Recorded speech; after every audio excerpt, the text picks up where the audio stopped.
Un muy feliz sábado nuevamente, un placer, una gran alegría poder compartir este sábado juntos aquí en la iglesia, en la casa de Dios.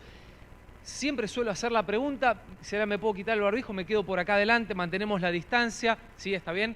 Así nos seguimos cuidando entre todos y permítanme saludar también con un muy feliz sábado, una muy cálida bienvenida a aquellos que se suman a través de nuestro canal de YouTube y también a toda la familia, los amigos que nos están escuchando por nuestra radio también, así que muy bienvenido para vos, espero que puedas disfrutar del mensaje de la palabra de Dios en esta mañana. Un sábado hermoso con lindo clima, ¿verdad?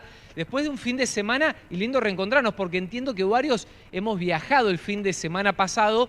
A nosotros nos toca viajar casi todos los fines de semana a causa de nuestra función en la iglesia, ¿verdad? Recorriendo, visitando las distintas iglesias a lo largo y ancho de toda la Patagonia, pero un fin de semana largo y seguramente un fin de semana de reencuentro para toda la familia. Para comenzar nuestro mensaje elegí un himno muy especial, en casa lo solemos cantar, un himno cortito, no sé cuántos lo conocían, ¿puedo ver manos? Himno 605, cortito, ¿no? Pero una poesía muy linda tiene, ¿sí? Y dice, mientras Jesús enseñaba a la gente, madres traían sus niños a Él. Salgan, salgan, no estorben, dijeron algunos, no tiene tiempo, salid. Y entonces allí va a intervenir Jesús diciendo, por favor, den lugar, que se acerquen a mí, vengan ya sin temor, pues los quiero recibir. Para dar bendición tengo tiempo y amor, de los niños mi reino será. Y elegí este himno porque el día de mañana, domingo, vamos a celebrar en nuestro país el Día de la Madre, ¿verdad? Y a todas las damas presentes que tienen la dicha, el privilegio de ser mamás, les quiero desear un muy feliz día para mañana. Qué bendición la que Dios nos da de poder tener hijos, ¿verdad? Esa herencia, la heredad del Señor. Y qué privilegio, pero también qué responsabilidad. Hoy me toca llevar 3 años y medio en el rol de papá, en el equipo de los papaces, de los papás, ¿está bien? Y qué responsabilidad tremenda, ¿verdad? Tremenda.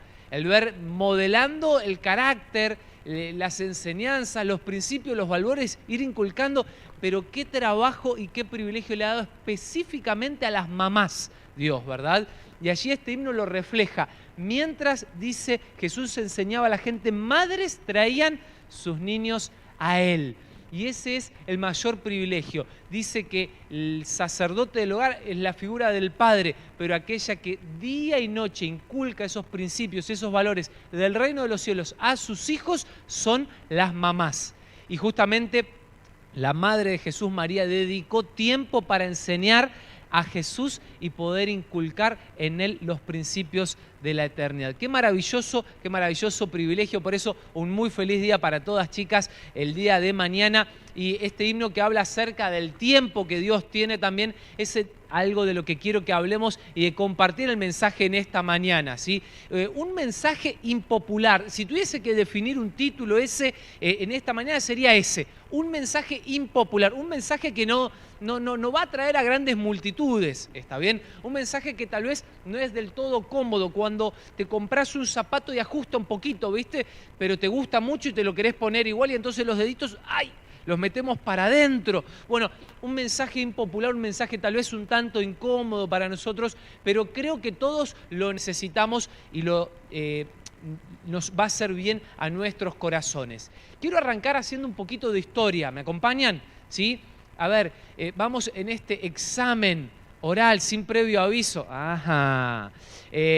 Muy sencilla la pregunta. Nombre del primer rey de Israel. Muy bien, yo sé que ahí en casa, en el auto, en la radio, yo sé que estuvieron contestando también. Saúl, ¿sí? Saúl, el primer rey. El primer rey dice que era hermoso, de buena apariencia, ¿verdad? Dice que podía ver por sobre sus hombros al resto de las personas, hablando acerca de su estatura, tal vez como yo, un poquito más alto seguramente sería, ¿sí? Sería un poquito más alto.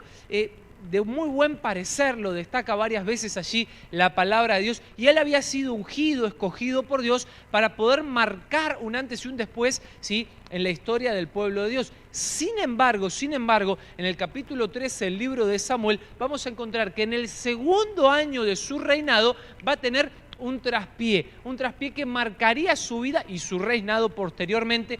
Y ahí vamos a centrar nuestro estudio, ¿sí? Nos vamos a centrar en esto, en nuestro estudio en esta mañana. Por eso en casa te invito que puedas buscar tu Biblia, ¿sí? Aquellas familias, amigos que nos acompañan por la radio también, o abrir la aplicación del celular. Y claro, acá en la iglesia, sí, te invito a abrir primer libro de Samuel, capítulo 13. Capítulo 13. Ahora dije historia, vamos a meternos con el segundo de los reyes mientras ustedes van buscando en las Biblias. Nombre del segundo rey, David. Y si hay algo que tienen en común, el común denominador entre Saúl y David, porque hay varios opuestos, varias diferencias. El primero que piensan cuando van a hacer el ungimiento, en el caso de Saúl, fue él. En el caso de David, no, ni siquiera lo habían tenido en cuenta para poder llamarlo, invitarlo en ocasión de la llegada de Samuel a la casa de Isaí. Nadie lo había tenido en cuenta. Uno era el más importante, al otro nadie lo tenía en cuenta. Sin embargo, hay un común denominador, y es los fracasos, los tropiezos, los golpes. Nosotros eso, en los términos bíblicos, lo llamamos el pecado.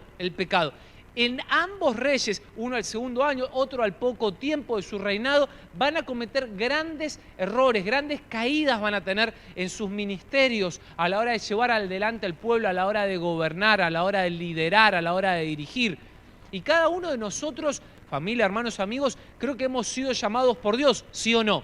Algunos porque de antemano nos tuvieron en cuenta para eso. Otros, tal vez sin ser demasiado tenido en cuenta, Dios sí nos tuvo en cuenta, igual que a David, y entonces recibimos ese llamado. ¿Vamos bien? A cada uno de nosotros se nos ha encomendado un ministerio, ¿sí o no?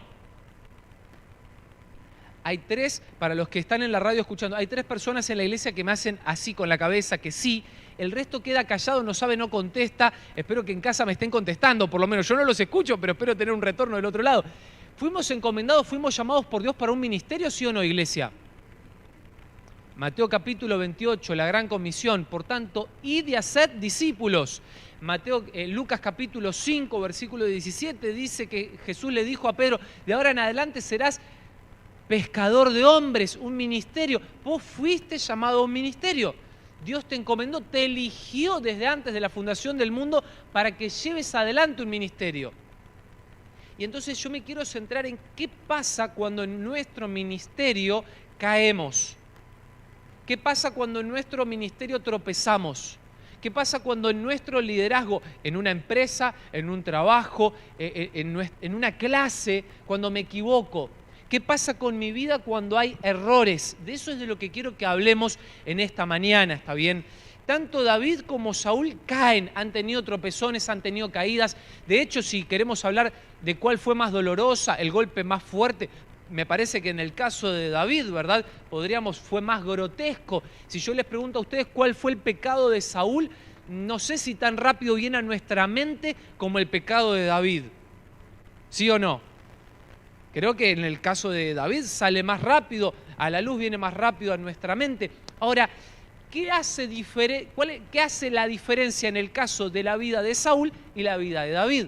¿Por qué a uno, a pesar de que los dos cayeron, a uno lo tenemos en nuestra mente, en nuestro imaginario, con una connotación positiva y al otro, lamentablemente, no? ¿Por qué uno termina siendo registrado en Hechos capítulo 13, versículo 22? Y lo voy a citar de memoria, pero lo pueden buscar en casa, pueden anotarlo. Este versículo es llamado David varón conforme al corazón de Dios. Tremendo, maravilloso. Qué lindo sería que en el libro de la vida se diga eso de Nicolás, de mi persona.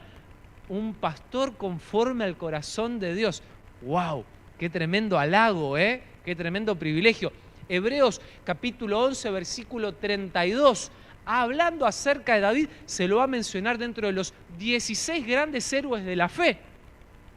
Lugar para pocos, personajes en la Biblia muchos, pero pocos son los llamados a ser parte de esa gran galería de la fe. ¿Por qué uno figura ahí si los dos pecaron? ¿Por qué uno figura ahí y el otro, lamentablemente, lo tenemos catalogado dentro de los que han perdido la oportunidad del llamado, dentro de los que han desperdiciado ese ministerio al cual Dios los había elegido?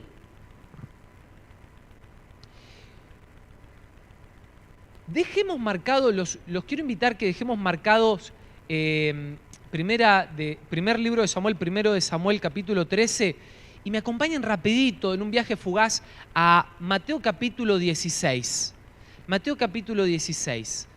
¿Cómo reacciona Dios ante nuestras caídas? Podría ser la pregunta que dispara el mensaje de esta mañana. ¿Cómo reacciona Dios cuando te encomienda una comisión, cuando te da un ministerio, cuando te da liderazgo y vos caés? De alguna manera arruinás los planes. ¿Qué hace Dios? ¿Será que nos descarta, nos desecha? ¿Cómo reacciona Dios? Interesante, ¿no? Veníamos estudiando ahí en la clase, en la escuela sabática. De paso, gracias ahí a Clau, a Arnaldo por la participación, a César, a los chicos. La pasé genial. Qué lindo es poder disfrutar y compartir ese momento de diálogo de la escuela sabática, ¿no?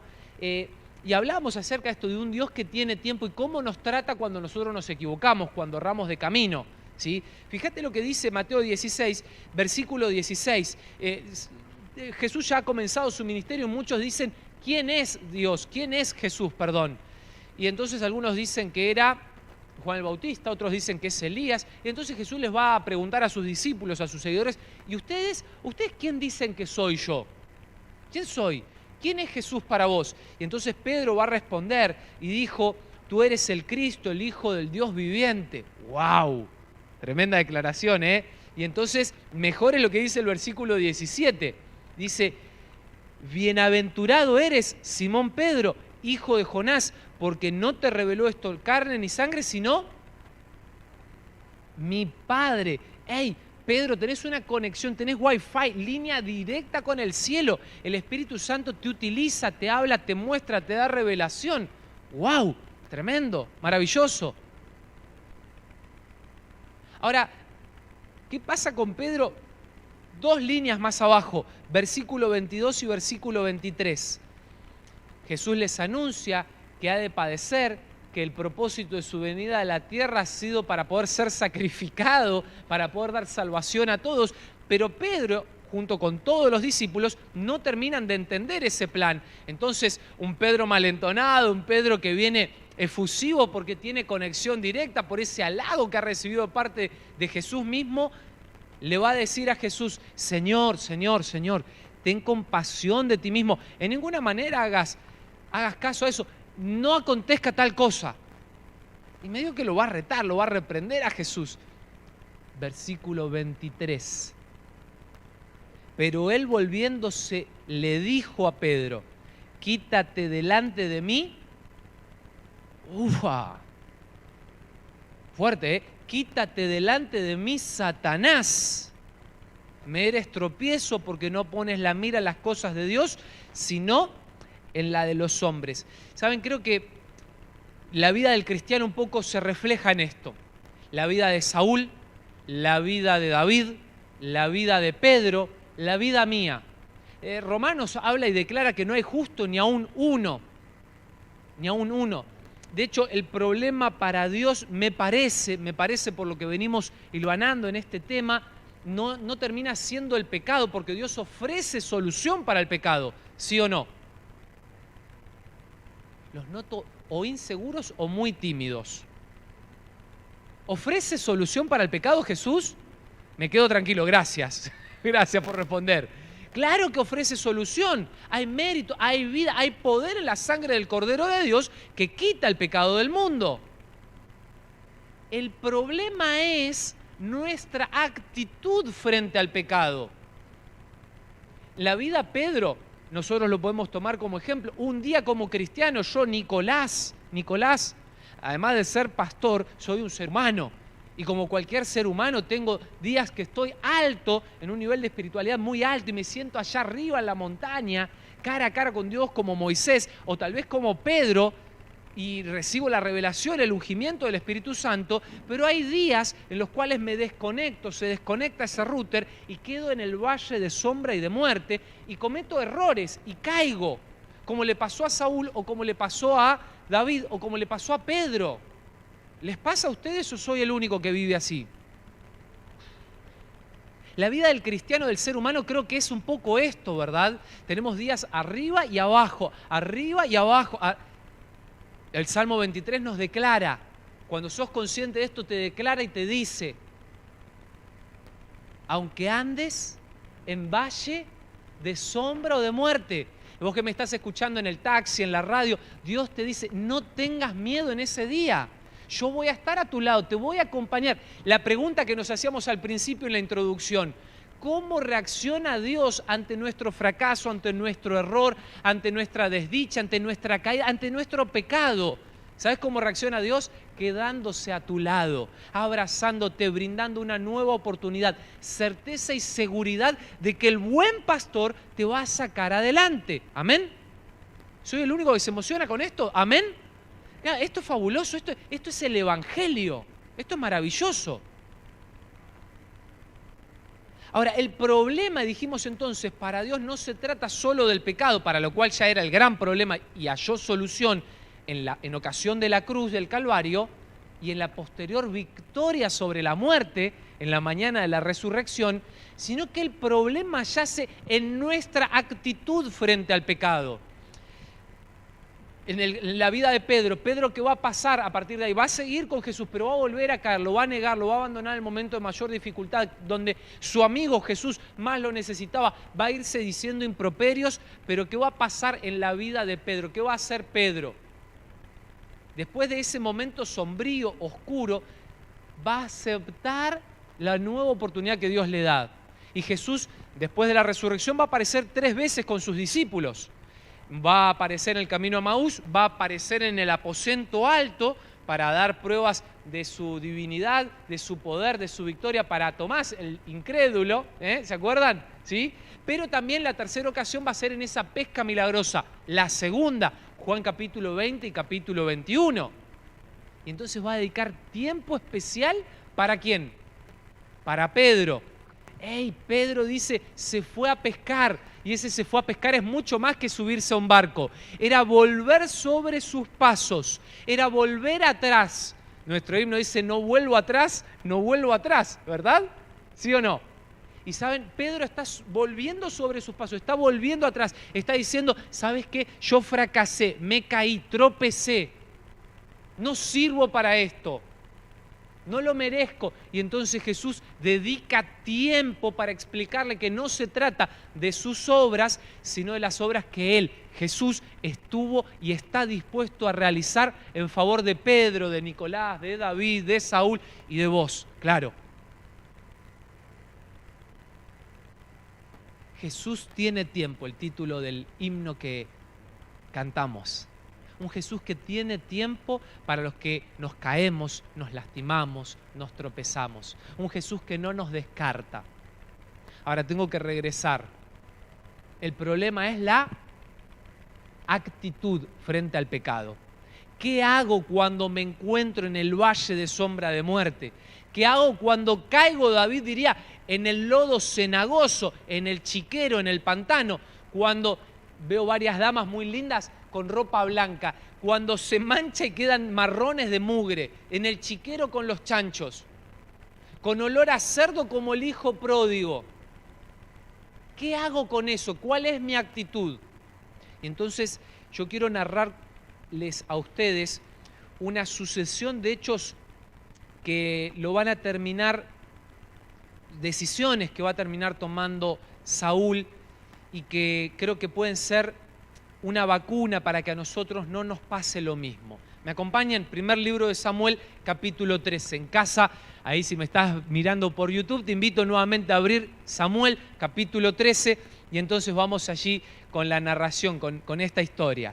Dice que había ya reinado Saúl 1 año y cuando llevaba reinado 2 años sobre Israel, escogió 3.000 hombres de Israel. Estaban con Saúl 2.000 en Micmas y en el monte de Betel, y 1.000 estaban con Jonatán en casa de Gaba, de Benjamín, y envió al resto del pueblo, cada uno a sus tiendas. Jonatán atacó a la guarnición de los filisteos que había en el collado, y lo supieron los filisteos. Entonces Saúl hizo tocar trompeta, ¡turún!, por todo el país diciendo, que oigan los hebreos. Versículo 4, ¿lo tienen?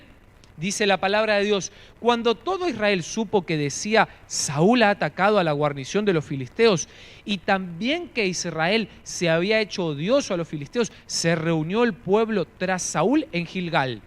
Versículo 5. Se concentraron entonces los filisteos para pelear contra Israel. 30.000 carros, 6.000 hombres de a caballo y un pueblo numeroso como la arena que estaba a la orilla del mar. Si ustedes comparan, era un escándalo esa batalla. Era una batalla perdida en números, por lo menos. Dice, luego subieron y acamparon en Micmas, al oriente de Bet-Aven. Cuando los hombres de Israel vieron que estaban en peligro, claro, sacaron cuentas, ¿no? Me llevo 3, devuelvo 5, nosotros somos 1.000, ellos son 30.000, más 6.000 a caballo. Se escondieron en cuevas, en fosos, en peñascos, en rocas y en cisternas. O sea, no dejaron lugar donde esconderse. Huyeron despavoridos. Algunos de los hebreos pasaron el Jordán hacia la tierra de Gad y de Galaad, pero Saúl permanecía aún en Gilgal y todo el pueblo iba tras él temblando, temblando.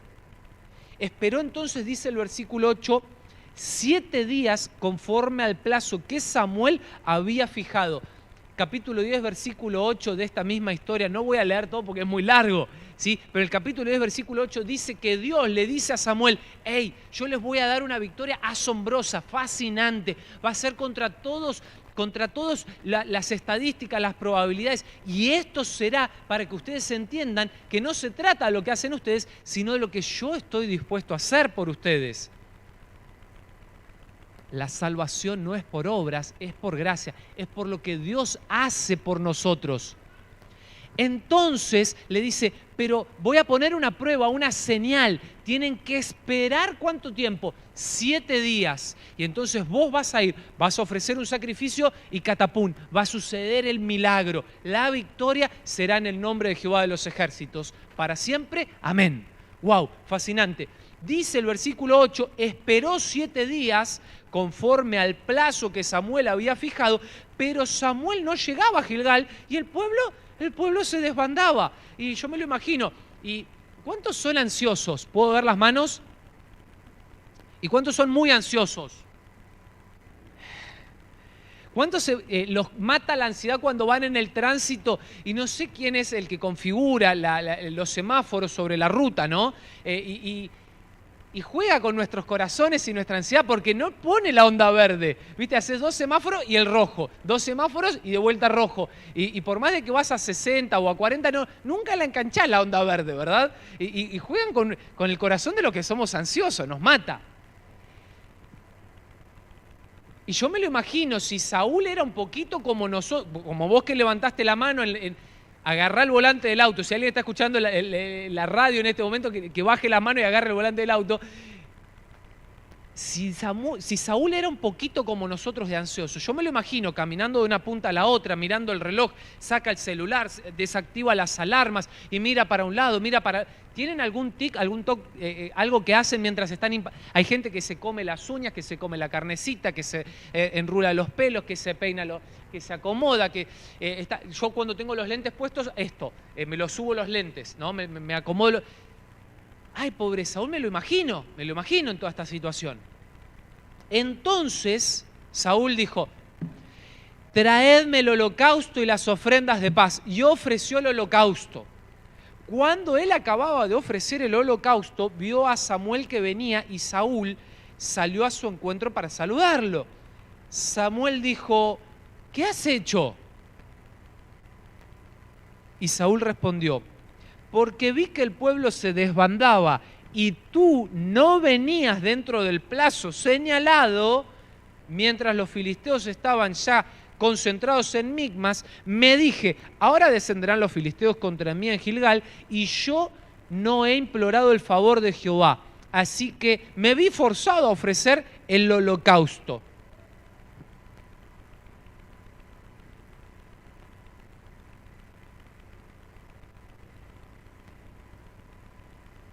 ¿Saben qué es peor que tener un problema? ¿Saben qué es peor que tener un problema? Tener 2 problemas, sí, es buena la respuesta. Estuvieron las matemáticas así. Es difícil discutir contra eso. Y peor todavía, tener un problema y no saber que tengo un problema. Y eso es lo que le pasa a Saúl. tener un problema y no saber que tengo un problema. Cometer un error y no darme cuenta que vivo en un error. Peor aún es cuando descubro ese problema, pero lo envuelvo de buenas acciones. Quiero llenarlo, disfrazarlo, camuflarlo con buenas intenciones. Al problema se lo llama problema y hay que reconocerlo como tal para poder enfrentarlo y buscar una solución. Pero ¿saben? La diferencia entre la caída de Saúl y la caída de David, o la caída de Pedro, o de tantos otros grandes héroes de la fe, porque vos recorrés la galería de la fe de Hebreos 11 y no son hombres y personas impecables. Tal vez alguno se destaca allí que no se registra pecado en las Sagradas Escrituras. Pero la gran mayoría son hombres y mujeres como vos o como yo. Va a aparecer una mujer como Rahab, o va a aparecer Abraham, que además de ser el padre de la fe, se rió de Dios también. No se trata de la perfección de ellos, sino de que creyeron, reconocieron el problema y actuaron para poder buscarle una solución. Y la solución la encontraban en el favor de Dios. Ahora, Saúl, el gran problema que tiene es que está en un problema, está cometiendo un pecado, está yendo en contra de la voluntad de Dios y no lo reconoce. Se autojustifica, desvía responsabilidades, no se hace cargo, termina culpándolo al profeta de Dios. Bueno, en realidad Dios le había dicho que obra hacía el profeta, o sea que la culpa termina siendo de Dios. Un caso muy parecido, un paralelismo muy grande con Génesis capítulo 3, en ocasión de la caída. La mujer que me diste, el animal que creaste. ¡Ey, Dios, ¿por qué lo creaste y lo dejaste suelto acá?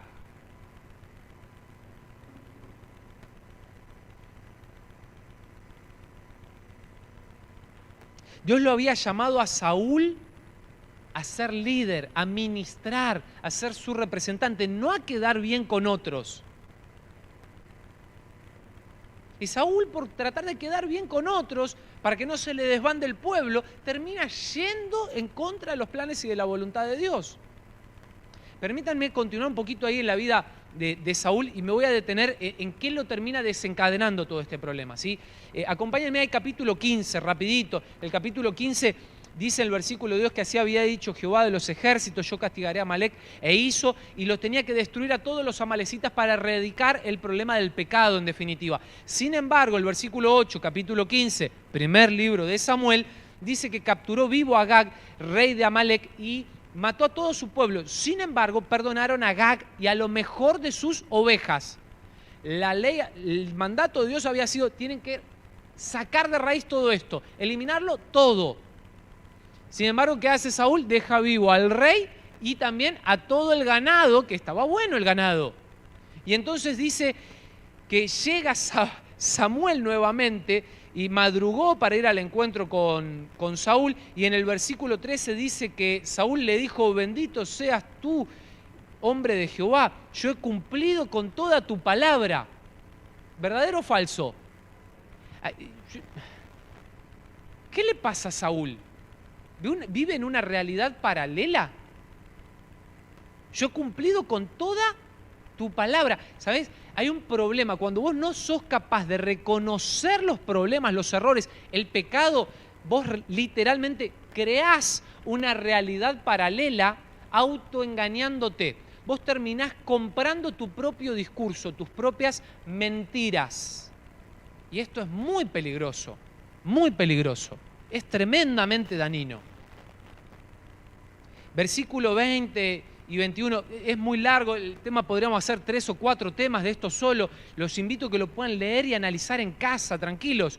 Pero termina diciendo: al contrario, he obedecido la voz de Jehová. Después de que el profeta lo reprende, le dice: hey, Saúl, no es así. Él le dice: al contrario, yo he obedecido la voz de Jehová, le dice Saúl. Fui a la misión que Jehová me envió. Traje a Agag, rey de Amalec, y he destruido a los amalecitas. Pero el pueblo, nuevamente el autoengaño llevó a culpar a otros. El pueblo tomó el botín, ovejas y vacas, y lo mejor del anatema para ofrecer sacrificios a Jehová, tu Dios, en Gilgal. Y ahí el tú lo he resaltado en la narración, porque eso me habla de que Saúl, lamentablemente, en este paralelismo, en esta vida de autoengaño, de mentiras, de falta de reconocimiento, se había alejado tanto de Dios que había dejado de ser su Dios. La consecuencia, la obra maestra del engaño, del padre de la mentira es esta: que nos apartemos de Dios. El pecado es eso, produjo separación desde el huerto del Edén con nosotros, y para eso vino Jesús, para deshacer las obras del diablo, por eso llamado el sumo pontífice, para acercar el cielo a la tierra nuevamente y que tengamos esperanza, la oportunidad de ese gran reencuentro. Al parecer, el pecado puede traernos problemas para entender la voluntad de Dios, nos puede llevar al autoengaño, la autodestrucción y tratar de justificar nuestra voluntad con los planes de Dios. Cada vez que vos encuentres que el ser humano intenta ayudarlo a Dios, darle una manito a Dios para que se cumplan sus planes y sus designios, esa historia termina mal. Seguro, seguro termina mal. Preguntale a Abraham, preguntale a Isaac, preguntale a Jacob. Fíjate en las historias, fíjate en los ejemplos bíblicos. No me creas a mí. Cada vez que el ser humano intenta ayudarlo a Dios con sus planes, por algo del Señor nos dice que sus planes son mejores que los nuestros. Volvemos una hojita para atrás en el estudio, en el mensaje de esta mañana. Y el problema, en definitiva, creo, todo esto se desencadena, esta sucesión de acontecimientos que lo van a terminar condenando a Saúl por producto de la impaciencia, por la ansiedad, porque él no supo esperar el tiempo de Dios. Hablábamos en el capítulo 10, versículo 8, que Dios le había dicho al profeta que debía esperar 7 días. El 7, número que nos habla acerca de la perfección, ¿verdad? Y el tiempo, la cantidad de días, el tiempo de Dios es perfecto. Tenemos que aprender a esperar en Dios. Pero claro, uno de los valores que tenemos como sociedad es la inmediatez. Todo tiene que suceder rápido. ¿A cuánto les gusta esperar? Lo decíamos recién, a nadie. Todo tiene que ser rápido, todo tiene que ser ya. Todo tiene que... ¿Cuánto duran las historias en Instagram, los que usan redes sociales? 15 segundos, rápido, veloz, dinámico. ¿Cuánto tiene que tardar un paquete para que nos llegue de Mercado Libre? 2, 3 días. ¿Más de eso? No, devuélvelo. Todo tiene que funcionar rápido, dinámico. Y no sabemos esperar. Y saben, de hecho, para poder esperar hay que tener paciencia. Paciencia. El problema de Saúl termina siendo que no sabe esperar, que es impaciente. La ansiedad le termina ganando. Y la paciencia es uno de los frutos del Espíritu Santo. Podemos concluir entonces que Saúl no había desarrollado este fruto, no había recibido este regalo de parte del Espíritu Santo, probablemente porque el Espíritu Santo no podía habitar en él, morar en él. Gálatas capítulo 5 nos dice, amor, gozo, paz, paciencia. Es un regalo de Dios la paciencia. De hecho, la definición de qué es la fe tiene que ver con la paciencia. Es la certeza de lo que no se ve, la convicción de lo que uno espera. Y para esperar tengo que tener paciencia. Ahora, ¿qué me lleva a mí a tener paciencia y no estar preocupado, afanado en eso que ha de acontecer? La certeza, la seguridad. Y esa certeza, esa seguridad viene producto del conocimiento, de una experiencia. Si yo ya me he subido a varias escaleras, voy a tener fe, voy a tener certeza, puedo esperar de que si piso un escalón de una escalera, no esté desajustado ese tornillo y soporte, resista todo el peso de mi cuerpo. ¿Sí o no? Tenemos fe en muchas cosas, no solamente en Dios. Tengo fe cuando espero un colectivo, de que pase por ese lugar, de que no ha cambiado el recorrido. ¿Ustedes vieron que pasa el colectivo? No, de hecho lo estás esperando. Y ahí nos vamos a meter en los asuntos espirituales, claro. ahí nos vamos a meter en los asuntos, pero en muchas cosas tenemos. Pero ¿por qué estoy dispuesto a esperar cosas positivas de cosas materiales o de este mundo, pero me cuesta tanto en Dios? Tal vez es simplemente porque no estoy teniendo una experiencia viva, una relación viva con Dios. Y creo personalmente que el problema de Saúl pasa por acá. Claro, el problema de David también pasaba por ahí, el problema tal vez de Pedro también. Cuando yo caigo también pasa por ahí, porque me desconecto. La diferencia está en que el Espíritu Santo es el que trabaja, el que nos convence, dice Jesús, de pecado, de justicia y de juicio. ¿Sí o no? San Juan capítulo 14 nos habla acerca de eso, de la obra del Espíritu Santo. Hablábamos acerca de los frutos del Espíritu Santo, de la paciencia, de que probablemente nos apartamos de la presencia de Dios y por eso caemos en las tentaciones muchas veces. Pero el Espíritu Santo no se aparta, no se retira, sigue obrando, sigue trabajando. Y es el que nos convence, trabaja para que te des cuenta de que tenés un problema. Pecado, justicia y juicio. De pecado para reconocerlo. De justicia porque en Cristo tengo solución, tengo el antídoto, la vacuna. Y juicio porque seremos vindicados, seremos victoriosos, seremos glorificados en ocasión de la segunda venida. ¿Amén? Y esa es nuestra certeza. Y tenés que tener seguridad de eso. En el nombre de Jesús. Pero seguridad al fin. El problema es que si vos no permitís que el Espíritu Santo golpee en tu corazón, llame a tu conciencia, nunca vas a poder darte cuenta de la situación que estás viviendo. Y Saúl, como vimos recién a lo largo del capítulo 15, y más adelante va a seguir con más ejemplos, ha anestesiado su conciencia, ha anestesiado su mente, ha llegado a vivir en una realidad paralela, creyendo el cuento de su relato, de su mentira, de su engaño, y privando al Espíritu Santo de realizar la obra en su corazón. Por eso dije al principio, el problema no termina siendo ni siquiera el pecado. Jesús ofrece solución para el pecado. El problema es la actitud mía frente al pecado. No anestesien su conciencia. No anestesies tu conciencia. No apagues la voz del Espíritu Santo que te llama. No apagues el volumen del Espíritu Santo cuando te habla. No endurezcamos nuestro corazón como en el pasado.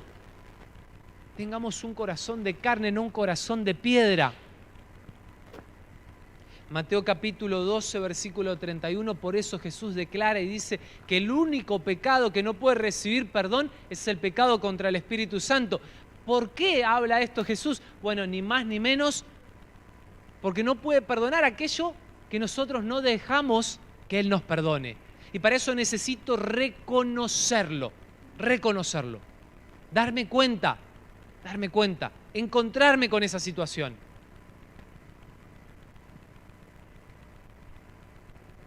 Para finalizar, para aterrizar en el mensaje de esta mañana, nosotros fuimos llamados hijos y coherederos de la patria celestial, juntamente con Cristo Jesús, autor y consumador de nuestra fe.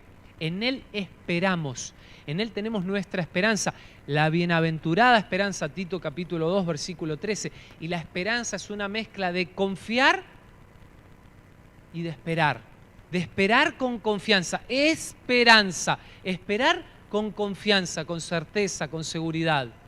Únicamente vamos a poder esperar si el Espíritu Santo trabaja en nuestros corazones. Únicamente vamos a poder soportar los tiempos de Dios, aguantar los tiempos de Dios, porque no es fácil soportar el tiempo de Dios cuando viene el tiempo de prueba. No fue fácil para Job atravesar el periodo de prueba. No fue fácil para Pedro atravesar esas tormentas. Una dijo Jesús, calla, enmudece, y la siguiente que lo hizo caminar sobre las aguas. No es fácil atravesar el valle de sombra y de muerte. No es fácil. En algunas ocasiones la prueba, la tentación viene por consecuencia nuestra, que nos desconectamos de Dios, pero otras tantas Dios permite que seamos probados, tentados, y nuestra fe sea refinada en el fuego de la prueba. Romanos capítulo 5, y con esto vamos a finalizar el mensaje de esta mañana. Permítanme regalarles este pasaje para finalizar. Justificados pues por la fe, tenemos paz. Paz para con Dios por medio de nuestro Señor Jesucristo, por quien también tenemos entrada por la fe a esta gracia en la cual estamos firmes y nos gloriamos en la esperanza. En la esperanza de la gloria de Dios. Y no solo esto, sino que también nos gloriamos en las... Y casi que ni lo queremos mencionar, ¿no? En las tribulaciones. ¿Vos te gloriás en las tribulaciones? ¿Vos lo ves a Saúl cantando de alegría, saltando, dando saltos de felicidad, gozoso, alabando a Dios porque está en una guerra, tiene menos soldados, todos los soldados se le están yendo por... ¿Cómo lo ves? ¿Cómo hubieses estado vos en los zapatos de Saúl? Y tal vez hubiésemos reaccionado de la misma manera. Solo la certeza, cuando vos le depositas a Dios tu ansiedad, tus problemas, tus limitaciones, te reconoces finito ante el Dios Todopoderoso, es que vas a poder glorificar el nombre de Jesús aún en medio de las tribulaciones. A mí me encantaría poder predicar, iglesia, familia, amigos que nos acompañan por la radio, por YouTube, que todo va a ser color de rosa, que si vos te consagrás a Dios y estás lleno del Espíritu Santo no vas a tener problemas. Pero la Biblia me revela lo contrario. En el tiempo final, aún los escogidos seremos llamados para la tribulación. Pero tranquilos, no hay nada que temer, sino al contrario, llenos del Espíritu Santo podemos glorificar el nombre de Dios en esas situaciones. Sabiendo que la tribulación produce paciencia, y la paciencia prueba, y la prueba esperanza, y la esperanza no nos defrauda. Te quiero hacer un llamado a tu corazón. Te quiero hablar en el nombre de Jesús. No termines tus días, como Saúl. Vive como David. Formemos un corazón conforme a la voluntad de Dios. Y eso únicamente puede hacerse realidad si somos sensibles a la obra, a la voz del Espíritu Santo en nuestra vida y en nuestro corazón. ¿Te gustaría reconsagrar tu corazón a Dios? Entregarle tu problema, dejar de disfrazarlo, dejar de maquillarlo, dejar de ponerle un envoltorio de buenas acciones y entregárselo a Dios.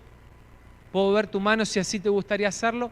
A mí me gustaría orar por vos y después prepararnos para alabar el nombre de Dios en aquel que es nuestro amigo en los buenos momentos, pero en los malos, aquel que dedica tiempo incluso para levantarnos de nuestras caídas, de nuestros tropiezos, aquel que se ha encargado de asegurarnos la victoria. ¿Me permiten orar por ustedes? ¿Puedo orar por vos en casa? A vos que estás en la radio, vamos a orar juntos. Querido Padre Celestial, gracias por el mensaje de esta mañana. Gracias por hablarnos de manera clara por medio de tu palabra. Señor, obra en nuestros corazones por medio de tu Espíritu Santo. No te canses de trabajar en nuestra mente. Ayúdanos a reconocer nuestros errores, nuestros problemas, a reconocer nuestras limitaciones, nuestra falta de entendimiento, falta de fuerza. Danos la valentía para aceptar tus tiempos, porque sabemos que son perfectos. Ayúdanos y danos paciencia para no obrar alocadamente, como dice tu palabra, Señor, hablando acerca de Saúl. Ayúdanos, por el contrario, a tener un corazón como el de David, conforme a tu voluntad. Derrama tu Espíritu Santo aquí en tu iglesia en Neuquén. Bendice a cada una de las familias que aquí representamos, pero también a aquellos que nos acompañan por medio de YouTube, aquellas familias que nos están escuchando en este momento a través de la radio. Derrama tu Espíritu Santo en sus corazones y tráenos perdón, paz y renovación. Te amamos en el nombre de Jesús. Amén.